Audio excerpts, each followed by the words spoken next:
அனைவருக்கும் வணக்கம் மாணவர்களே.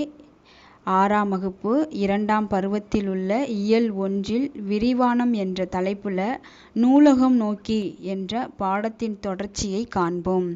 குழந்தைகள் பிரிவில் அமைக்கப்பட்டிருந்த நூல் அடுக்குகளையும் விளையாடும் இடத்தையும் மாணவர்கள் பார்த்து மகிழ்ந்தனர். அங்கு கண்ணையும் கருத்தையும் கவரும் வகையில் இருந்த புத்தகங்களை ஆவலுடன் கையில் எடுத்து மகிழ்ச்சியுடன் பார்த்தன. அப்பிரிவை விட்டு பிரிய மனமில்லாமல் மாணவர்கள் நகர்ந்தனர். அதாவது குழந்தைகளுக்காக ஒதுக்கப்பட்ட அந்த தனி இடத்துல அவர்களோட கண்ணையும் கருத்தையும் கவரும் வகையில் புத்தகங்கள்லாம் அடுக்கி வைக்கப்பட்டிருந்தது. அந்த இடத்தை விட்டு போறதுக்கு மாணவர்களுக்கு மனம் இல்லாமல் இன்னொரு இடத்துக்கு போறாங்க அப்படின்னு சொல்றாங்க. இனியா சொல்றாங்க, இந்த ஒரு தளத்தை பார்க்கவே இன்று ஒரு நாள் போதாது போல் இருக்கிறதே அப்படின்னு சொல்றாங்க. கவிதா, ஆம் இனியா, நீ கூறுவது சரிதான். ஒவ்வொரு தளமாக பார்த்தபடி சென்று 7ஆம் தளத்தை அடைகின்றன. அதாவது ஒவ்வொரு தளத்தையும் கடந்து 7ஆம் தளத்திற்கு போயிட்டாங்க. நூலகர் சொல்றார், இதுதான் 7ஆம் தளம். இத்தலத்தில் அரசு கீழ்திசை சுவடிகள் நூலகம் உள்ளது. இங்கு பழமையான ஓலைச்சுவடிகள் சேகரித்து பாதுகாக்க வைக்கப்பட்டுள்ளது. அதாவது திருக்குறள், மணிமேகலை, சிலப்பதிகாரம், புறநானூறு, அகநானூறு, பதித்துப்பற்று, பரிபாடல், கலித்தொகை அப்படின்னு பல்வேறு சங்க இலக்கிய நூல்கள் அனைத்துமே ஓலைச்சுவடிகளில் எழுதப்பட்டுதான் நமக்கு கிடைத்தது அப்படின்னு நூலகர் சொல்றாரு. இதே தளத்தில் வரலாறு, புவியியல், சுற்றுலா நூல்களும் உள்ளன. அதாவது இந்த 7ஆம் தளத்துல தான் வரலாறு, புவியியல், சுற்றுலா நூல்களும் உள்ளது அப்படின்னு சொல்றாரு. இங்கு அனைத்து வகை போட்டித் தேர்வுகளுக்கும் தேவையான நூல்களும் உள்ளன. மின் நூலகமும் உள்ளது. அனைத்து துறை சார்ந்த தரமான மின் நூலகங்களும் மின் இதழ்களும் உள்ளன அப்படின்னு சொல்றாரு. அடுத்தது தெரிந்து தெளிவோம் அப்படின்னு கொடுத்துருக்காங்க. அண்ணா நூற்றாண்டு நூலகத்தின் 8 தளங்கள். அதாவது அந்த அண்ணா நூற்றாண்டு நூலகத்துல எந்தெந்த தளத்துல எந்தெந்த புக்கு இருக்கும் அப்படின்னு சொல்றாங்க. சரிங்களா? தரைத்தளம் அப்படின்னா சொந்த நூல் படிப்பகம், பிரெய்லி நூல்கள் உள்ளது. முதல் தளம் குழந்தைகள் பிரிவு, பருவ இதழ்கள். 2ஆம் தளம் தமிழ் நூல்கள். 3ஆம் தளம் கணினி அறிவியல், தத்துவம், அரசியல் நூல்கள் உள்ளது. 4ஆம் தளம் பொறியியல், சட்டம், வணிகவியல், கல்வி. 5ஆம் தளம் கணிதம், அறிவியல், மருத்துவம். 6ஆம் தளம் பொறியியல், வேளாண்மை, திரைப்படக்கலை.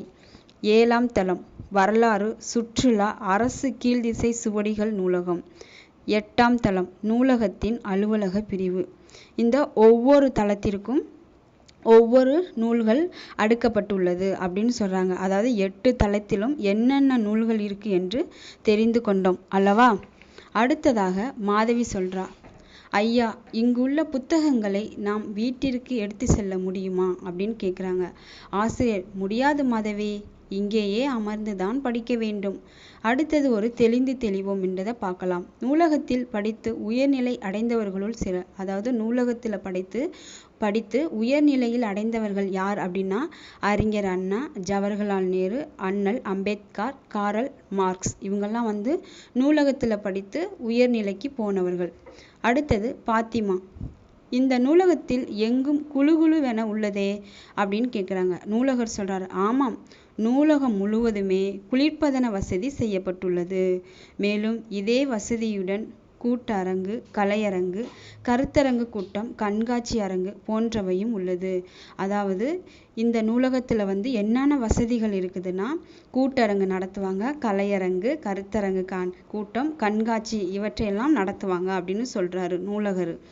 பீட்டர், ஆஹா, இத்தனை வசதிகள் நூலகத்தில் உள்ளனவா? நன்றி ஐயா, எங்கள் ஊரில் நூலகம் இல்லையே, நான் என்ன செய்வது?